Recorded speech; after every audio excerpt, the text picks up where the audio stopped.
Left 4 Dead 2 Versus. It's a pretty rough world out there with undead dangers around every corner. Made worse by, well, shall we say, a rather unforgiving community that doesn't cater well for new players. So with this guide, I aim to give you the knowledge to turn you into a competent Left 4 Dead player that'll be an invaluable member of any survivor team. So, let's get on with it.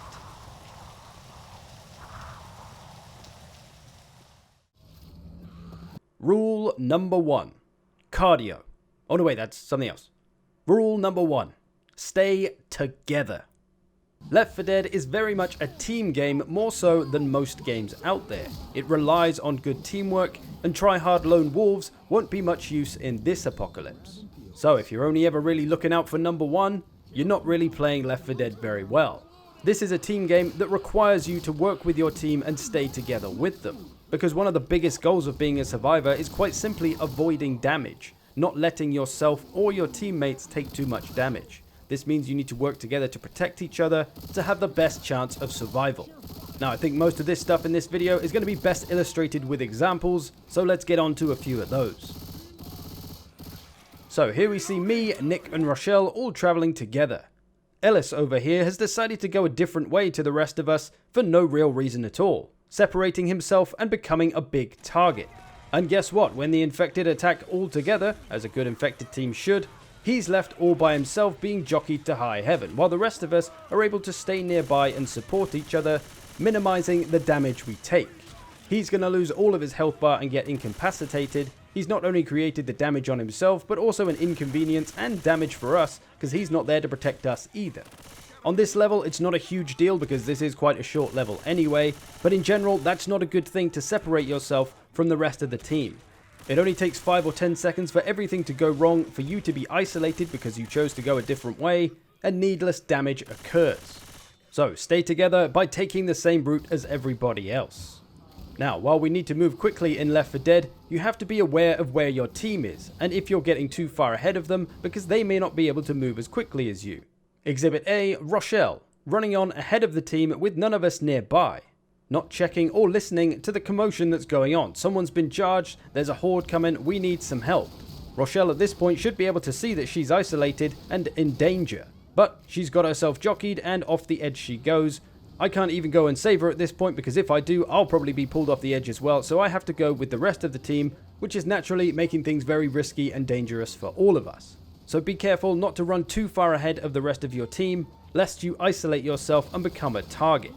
And it works the other way as well. Be careful not to get too far ahead of the rest of your team, and also be careful not to fall too far behind, because again, you become isolated, you become a target, and the next thing you know, you're flying out of a window.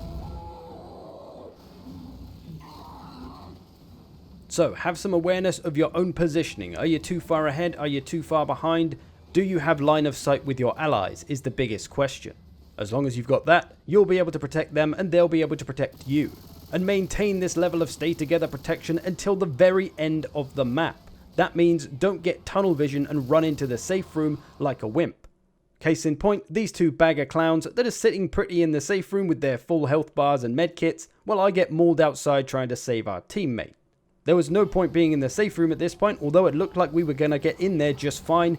You never know. Infected get desperate and they'll try anything, and sometimes it works. Granted, this guy that's got downed was typing a message, which is why he stopped and we should have been in there fine, but those two had plenty of time to see what was going on and to come out and help, which they eventually have done and we're okay. But it was needless. That guy shouldn't have even gone down. He should have been freed from the smoker pretty quick, but I couldn't do it alone. Similarly, while you need to be careful of your own positioning not to fall too far behind or too far ahead, the best players will notice when one of their teammates has isolated themselves and are in pretty big danger of being grabbed, so they'll go to try and find them so they're not so isolated, or at least get some line of sight. Here I'm going to grab this guy who seems a little bit lost, seems like a new player. I'm assuming I can get a little bit of damage on him before they come and save him, but no, they don't care. They're just going to leave him for dead. It would take them all of 10 or 15 seconds to come over here and save him, but no. And while there is blame to place on this guy for falling behind, there's bigger blame to place on his teammates for simply not waiting and covering him. And that's one of the biggest things a good player does. They wait and they cover their teammates all the time, especially at death spots, those points in every campaign where once you jump down as a survivor, you can't get back up. and if someone gets downed when there's no one else up there, they're done for. And this spot on the dead center campaign is one I'm always wary of, and I stand on this little bit of rail so it's a little bit harder for anyone to grab me if they should try, and I can cover my teammates in case anything tries to get them. And I don't jump down until the last man is jumped down as well. So while you're always looking forward, turn around once in a while and see where your teammates are. See if they need cover, see if they need help, because it could just save the day or at least save some damage. Sometimes people have fallen behind because they're being slow, but sometimes it's also not their fault, and maybe a couple of zombies have slowed them down and they can't quite get away. They'll need your help. And you can see this guy here doing exactly what I'm talking about. He's waiting for me, he doesn't drop down until I drop down. Good teammates provide good cover. With all that being said, the game is called Left 4 Dead, right? And there is a time and a place where you do need to abandon your teammates and leave them for dead. The only time this is okay is when everything is going to shit and there's no chance of survival and you need to run for points, as we call it. Left 4 Dead Versus is all about gaining points to beat the other team at the end of the campaign. Whoever gets more points wins. So at this point in this Dark Carnival campaign, if I try to go and revive my teammates and get them up now, while there's an event going on, there's zombies all over the place, there's a tank chasing me, there's zero chance of me doing that. I'm going to get murdered. So I'm better off just running for the hills, trying to get as many points as I can by moving through the level. Even if it's only one person, it won't get a ton of extra points, but it'll get something, and that little something could make a difference. So it's okay to run for points when there's really no hope, but otherwise you should be staying together with your teammates so that you can cover them and so that they can cover you, which minimizes damage for everybody, increasing your chances of surviving the level. If you want to be a decent Left 4 Dead teammate, worry just as much about your teammates' health as you do your own. Rule number 2. Move fast. Did you know playing Left 4 Dead Survivors is actually a race against the clock, but not in the traditional sense. The footage you're seeing in the background is me running the first stage of the No Mercy campaign in single player, just running from the start to the safe room as quick as I can with no real delays. I'm not stopping to look around, we're not getting slowed down by the special infected, just running from A to B. I want to see how long it takes. I'm just going to constantly push forward, shoot zombies as I pass them when I have to, but otherwise I'm just going to keep forward momentum going the whole time. Overall, this first stage can be done in 1 minute, if you keep moving forward, non-stop, with no delays. Of course, this isn't necessarily realistic to a versus game, but you get the idea here. We can run from A to B, complete this level in a minute. Now I'm going to do the same thing again, just like I did before, except I'm going to take a look around and take my time here. See what useful stuff I can find. Might find a Molotov, might find some pills, might find a cool melee weapon. Could be something useful around, so I need to search everywhere. So that's exactly what I'm going to do. But what's really going on here? Well, I'm taking longer to get through the level. Slow and steady wins the race, right? What's wrong with being cautious and careful as you move through a level and looking to find all stuff that might be useful? Well, this run is going to take me about 2 minutes. So that's twice as long as the 1 minute run I just did when I didn't stop and look around. The problem with this extra time that I'm taking to get through the level is all to do with the special infected. Every special infected life that the opposing team gets is potential damage against the survivor team. Now, when we kill a special infected, they get a respawn timer till their next life, right? This is normally 25 to 30 seconds on a 4-player infected team. If there's less human players on the team, the respawn times will be less. But let's say we're at the max time, which is 25 to 30 seconds. Now, on that quick 1 minute run we did just now, we can only get 2 lots of 30 seconds in 1 minute, obviously. So that means 2 lives per player times 4 gives us 8 lives, assuming that they spawned straight away, which they wouldn't, realistically. But that's the maximum number of lives the infected will get if we're only in the map for 1 minute. If we're in the map for 2 minutes, they'll get 4 lives each, which will mean 16 infected lives. You see where this is going? If they're in the map for 5 minutes, they'll get 10 lives each. So that's 40 special infected that you'll have to deal with through the level. So the point here is the longer you take to get through the level, the more special infected lives you give your enemies, which gives them more potential to damage you, hurt you, and basically run you out of healing items so you can't go on. The clock that we're racing against is the special infected respawn timers. The longer you're dawdling around the map or running off to check every single room and corner to find stuff, it's time that you're giving the special infected to respawn and come and get you again. A good team keeps moving forward, keeps blasting common infected as they see them, and they deal with the special infected threats as they go. And there is nothing wrong with stopping occasionally to check in on known loot spots to see if there's anything useful there. As long as it doesn't slow you down too much, there's not really a problem.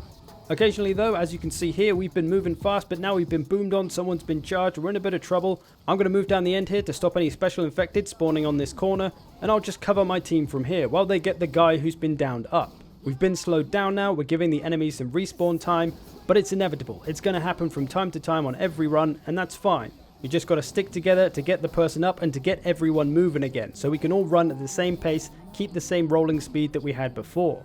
So it's perfectly fine if you have stops and starts, but for the most part you just always need to be moving forward, even if you get boomed on. A good team that's working together shouldn't be slowed down too much by a boom. Even though they'll have zombies all over them, they'll be able to cover each other, keep shooting all the zombies so that they don't really slow anyone down, and you can keep the pace of moving through the map. Of course though, this is easier said than done, especially when you're against a good infected team that makes a lot of plays to slow you down, but you just got to keep churning forward all the time. You may also from time to time have people tell you to stop shopping, which means stop deviating from the main path of the map to look in every corner to find stuff to grab. If you do go shopping too often, you'll be slowing the team down, giving the infected more lives, and ultimately hurting your chances. There's nothing wrong with stopping in little places that are along the way, like I said earlier, or if you're in really dire need of something like a Molotov for a tank or health for someone who's about to die, then it may be worth trying to check the extra spots for the things you might need. Just always keep in the back of your mind that the clock is ticking down on those infected timers, and wasting 5 or 10 seconds every now and again might not seem like a lot, but it does add up. So remember to stay together and move fast with your team. Rule number 3. Stay alert. Okay, I want you to pay attention to this clip. I'm going to shut up, I'm going to turn the volume up, watch the clip and see what you notice. It'll be better if you have a headset on though. Here we go.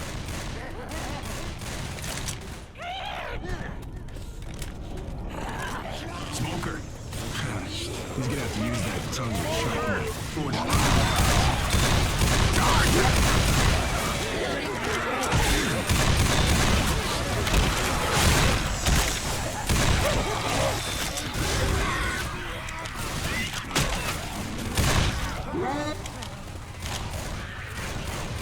Hopefully with all of that, you were paying attention most importantly to the sounds, the noises that were going on around, and most notably that were made by the special infected.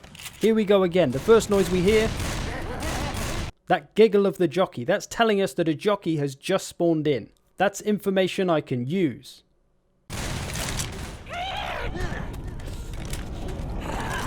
Smoker. Through that bit we could hear more jockey sounds and the smoker sound, as well as Francis saying smoker. Did you catch that one? That was a little bit tougher to hear. Here it is again. Smoker. He's gonna have to use that. Did you hear the boomer in there? A boomer just spawned in.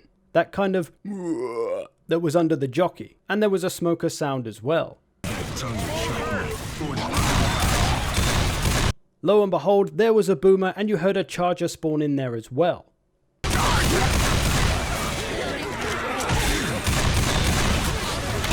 Did you hear the smoker tongue attack sound there? That kind of whoosh. I'm doing a terrible job of impersonating these noises, but you get the idea. That tells me that a smoker has just attacked somebody and may have grabbed one of my teammates. I turn around to check and...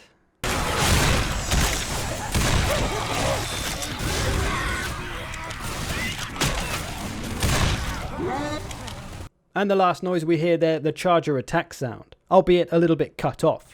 So there are all these different noises for all the different kinds of special infected that they make at different times, and these are important information to help us be ready for their attacks, and more importantly, for us to try and stop them. Each special infected will have different noises to indicate to the survivors what its actions are. For example, that's one of the charger spawn-in noises. Now we know it's spawned. That's the charger charge sound. Now we know it's attacked.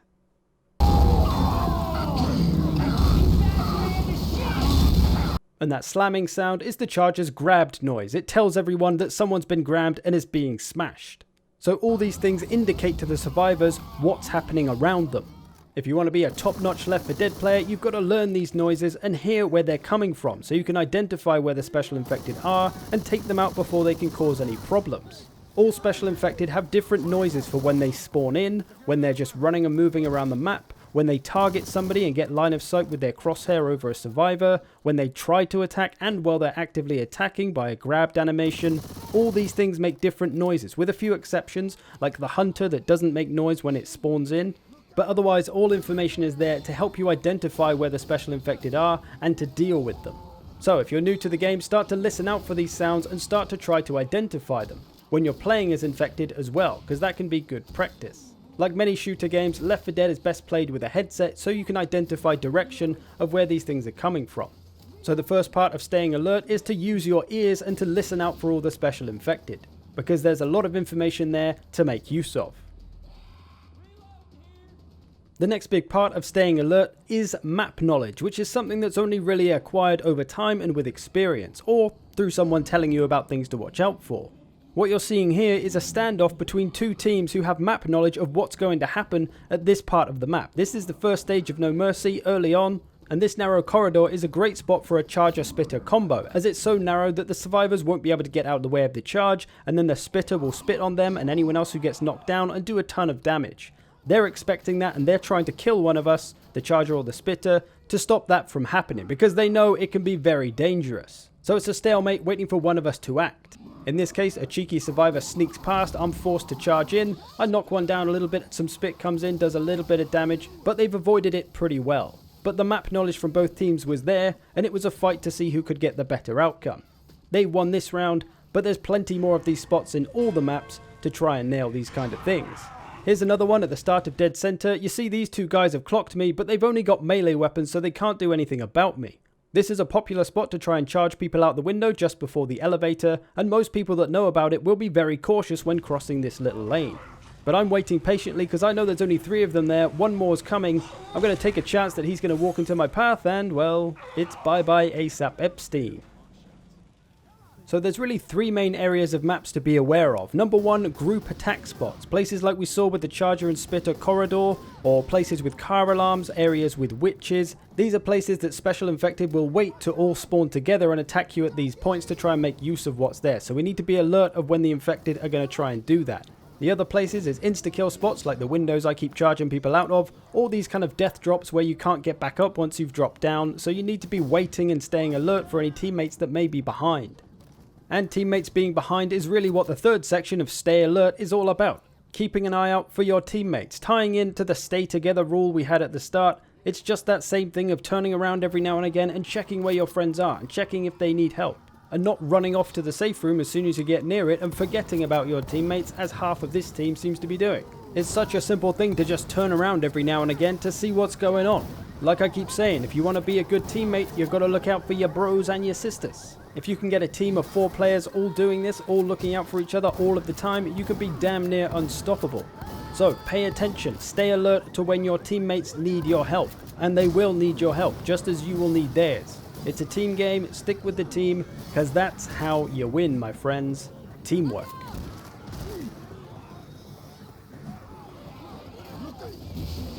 Rule number 4. Don't waste resources. There's a whole bunch of consumable and throwable items out there to aid you on your journey. We need to be sure not to waste them so that we have them when we need them. So let's go through all the important items, beginning with your good old medkit, the thing that keeps you alive through the level. A mistake that a lot of newer players make is that they use it too early, and then later in the level they'll find themselves struggling. There's 2 things to think about before you use your medkit. The first one is, how is my team doing? Just because you're in red health doesn't mean you need to heal. It depends how the rest of your team are. As we can see, Rochelle here is in red health and is healing, but there's really no need to yet. The rest of the team is in green health, so if she goes down, we'll likely be able to pick her up just fine. So pay attention to how your team health is in deciding when you need to heal. The other factor in deciding when to heal is how far into the level you are.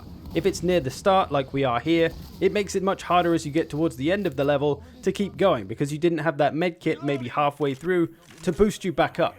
Here you can see, if we look at the team health, I'm in low health, one of my teammates is in low health, another one's not far off at half health but it's pilled up, so he's going to come down to low health. This is a good time to heal, because otherwise there's risk of a bunch of us going down all at once and then we're in trouble. At this point on this map, it's a little bit early to be healing for my liking, but because of everyone being in low health, it's a bit of a risk not to heal up. So at least one or maybe two people needs to heal up. Doesn't mean that everybody needs to heal when they're in low health. As long as you've got 2 or 3 people in good health, you're pretty much okay. Here we're looking a little bit rough. 2 of us on low health, 1 of us on half health. So it seems a good time to heal up. And I'm okay with being red and being a little bit slower than everyone else. I'm going to need some help from my team to watch out for me to make sure I don't fall behind because I can't run as quickly as they can. But there's nothing wrong with being in red health. You can go down twice before you go to black and white, which means you'll die if you go down a 3rd time. So you can go down once and then heal up. That's okay too. Let yourself go down. Nothing wrong with being down as long as the rest of the team is okay. And when you get revived, you get a little bit more of a health bar. So it's kind of a free health bar. So you can use up those downs as health if you want to. And this brings us nicely to our next item, which ties into medkits: pills. These are a great way to make your medkit last longer. Good to go. As you can see here, I've just been downed. We fought a tank. I've lost all of my health. I could use my medkit here, but it would be a pretty bad idea because this is early in the level and 2 of my team are okay and the other one's not too bad. Plus, we have 2 lots of pills. These will give you 50 health, but it will degrade over time, so it's not a permanent boost. So when you see somebody on your team with pills and you don't want to use your medkit yet, and they look okay and don't need the pills themselves, you can ask them for the pills. Or hopefully, if they're a decent player, they'll give you the pills without you even having to ask. Like this guy, he's going to need a little bit of a prompt with a shove, but he knows and he gives me the pills to help me out. And I don't need to waste my medkit this early in the level. I can keep it going for longer. And that's primarily the use of pills, to prolong the life of your medkit, so you don't have to use it until absolutely necessary. There are other things you can use pills for, like trying to escape a tank. If you can't run at full speed, the tank will get you, so you need those pills to bring your health up to allow you to run faster. Or of course, if you've used up your medkit already and you're low on health, the pills are a good way to bring you up. But most of all, when you get pills, realize that they are not your pills. They are the team pills. When somebody else needs those pills to stop them having to use their medkit so early, give them the pills. Teamwork, man. Teamwork. Next, another incredibly important item, the Molotov. These things are key for taking down bosses and some area denial. It's always a good idea to have at least 1 Molotov on the team at all times, if you haven't had a tank yet, or you suspect a tank may be coming in that level. It's used to light the tank on fire, which will permanently put him on fire and constantly burn away his health, meaning we can just run away from him and he will die from the fire eventually. But of course we do want to shoot him to make him die faster. So always make sure you've got 1 Molotov to save for a tank. If you've got some spare, you can use them for other things, like trying to burn away hordes that may be coming after you from a certain direction, or for creating kind of choke points. Or you may see them used to try and stop special infected spawning in certain areas. Mostly though, you'll want to save them for tanks, and that is the real important use of them. Everything else is just wherever they may be useful. Just be careful not to burn yourself and your team to death though. Next, another very important tool, the pipe bomb. These are great for clearing areas where there may be a lot of zombies and it may be a little bit annoying to try and move through. However, this may not be the best use of them, if you've only got the one anyway.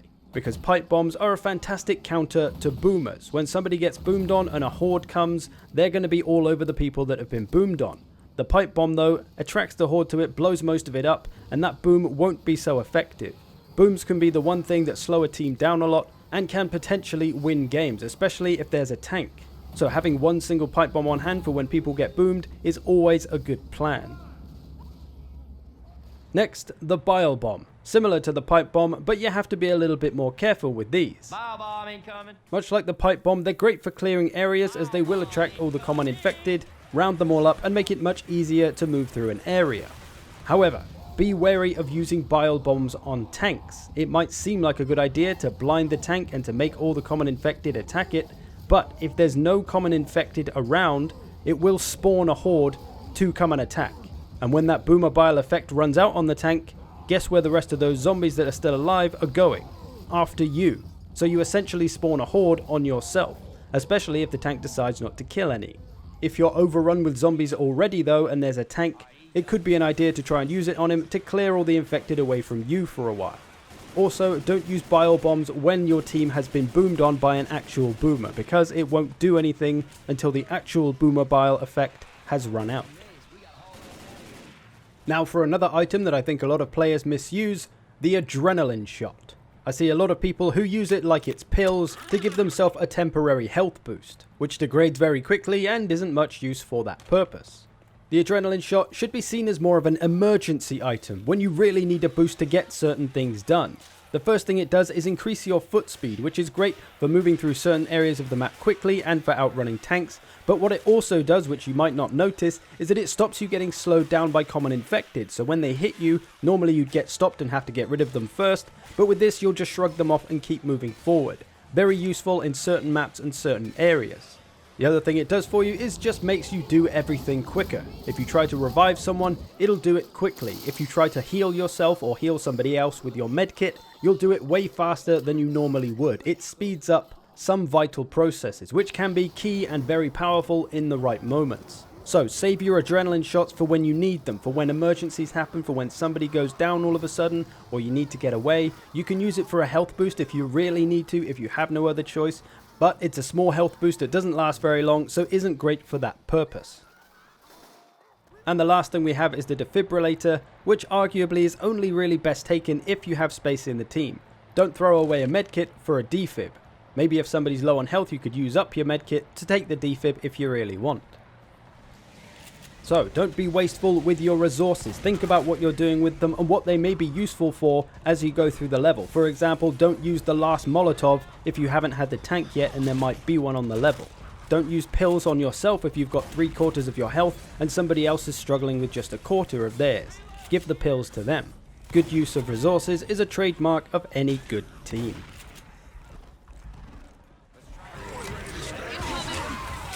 Rule number 5. Beware of bosses. Tanks and witches are one of the leading causes of your run coming to an end. No matter how well you've been playing the rest of the level, if you play badly when the tank or the witch comes along, you're gonna be in trouble. The biggest mistake that newbie teams seem to make is that they try to fight the tank wherever it comes along, whether that be in small and narrow corridors and tunnels, or small rooms with no room to move. You need space to fight the tank, and as such you need to find it, even if that means running back through the level. As you can see here, we're in a small tiny room, the tank music started playing. Obviously it would be absolutely ridiculous to try and fight a tank in even a fairly large room when you've got all this space just here outside. Even if this was further away and took us 15 or 20 or 30 seconds to get back to it, it would still probably be worthwhile falling back to the big open space, because tanks can't do scheiße in big open spaces. At least if everyone's healthy and running at full speed and there's no horde around, as you're about to see. And we're going to wait for the tank to come to us. Forget the moving fast, forget the moving forward. Now we don't mind staying and hanging around, we're waiting for this tank to come and get us. If a player controlled tank doesn't attack, it'll pass over to another player, and if that player doesn't attack, it'll pass over to the AI, who will just mindlessly charge in and probably not do very well. The tank should really be waiting for some of his infected buddies to help him out, but if they charge in like this, they're pretty much done for. This tank is going to do absolutely nothing. He can't catch anyone because we've got loads of health, we've got loads of space to move. He's just going to get plastered. We've all got line of sight on him. We're going to blast him with bullets. He's going down quick time, did absolutely nothing. The only hope the tank would have in this situation is to wait for his special infected, particularly a boomer, to bring a horde along and try and help him out. And of course, be aware of things that the tank can smash around, like cars and bins and logs, because those will instantly down you if they touch you. So sometimes when you fall back to an area, you want to try and do it to one without all those things that might take you out if they touch you. So be smart with tanks and fall back to open spaces, and try to be careful of boomers and take them out quickly before they get you as much as you can. If you see somebody type the word back in chat when tank music starts, it means they want to fall back to the best open space as quickly as possible. Tanks will be as easy or as hard as you make them. Now when it comes to witches, these are much easier to deal with and often are just completely avoidable. If you can run around a witch without ever going near her at all, do it. Don't take her out for the sake of it, there's no need. And do be careful of infected trying to bait you and bring you near the witch to set her off, as I am doing here to this poor fella. And as you probably learned by now, if you disturb the witch and she comes after you and touches you, you're going down. And if all the special infected attack at the same time, that can be game over. So avoid the witch at all costs if you can, and be careful of the special infected trying to bait you into attacking her or simply pulling you into her.